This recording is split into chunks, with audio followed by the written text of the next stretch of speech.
Hello and welcome to this new video for my channel, The Mental Traveler. I'm Carolera and today I'm going to be talking about a book called Daughter of Australia. It was published in 2016 and it was written by Harmony Verna. But before I begin, let me just say that this will be a spoiler-free video, so sit back and enjoy. And also, if you're wondering where my usual bookshelves background is, well, I'm living abroad at the moment, so for a while you're gonna see me with this wall in the back, so yeah, anyways. I am a period drama lover, and my favorite time in history is the first 20 years of the 20th century. And ever since I was 16, I've been in love with Australia. This was because I discovered the story of The Thornbird, this TV series adaptation of a really famous Australian novel. And as an Anglophile, I really enjoy reading about English folks living in the colonies of the British Empire, whether it's India, New Zealand, Singapore. But yeah, Australia is my favorite of these places to read about. For example, The Thornbirds, The Man from the Snowy River, A Town Like Alice, All the Rivers Run, We of the Never Never, and more. So yeah, as you can probably imagine, when I read the title Daughter of Australia, I was intrigued, and the book cover is just so pretty that I had to pick it up. I could tell by the protagonist's clothes that it was set in the early 1900s, so that was a plus. And well, I read the summary, and then I checked up some reviews online, and I decided to buy it.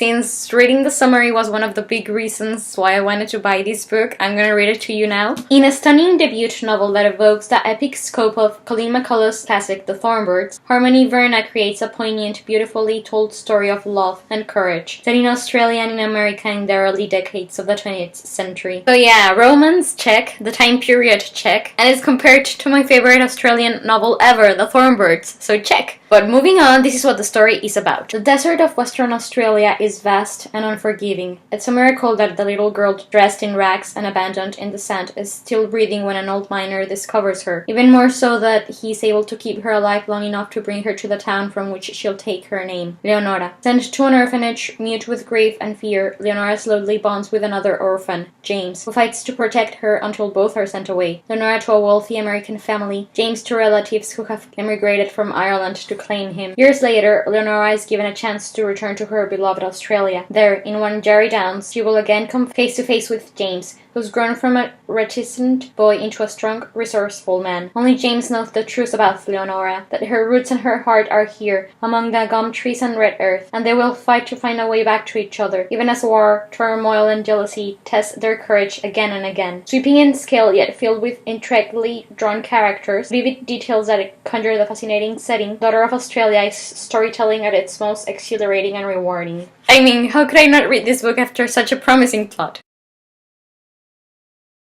Okay, so I give Daughter of Australia a 4 out of 5 stars. If you like romance, pure dramas, Australia, history, then this is your cup of tea, and I highly recommend you to read it at once. Still, it's quite evident that this is the author's first novel because the characters are not as well developed as I could have hoped, and there are some literary techniques that I feel should have been used to give the story more impact. For example, with this I'm talking about how two characters should have discussed something important and they don't, and how a character's point in the plot is like totally meaningless because after the author kills that character off, nobody really reacts to that death, making that character's existence sort of meaningless. And also, the villain in the story was kind of a predictable villain, like one of those who have a mustache and twirled it around and are like, oh, I'm the evil guy. I feel that the author could have written a more complex villain, one who could have made us connect with that person's point of view rather than just outright disliking that character from the start. And I don't know, maybe it's more realistic that she chose to write some things the way she did, but just for the literary sake of storytelling, I think Harmony Verna should have written some things differently in her book. Also,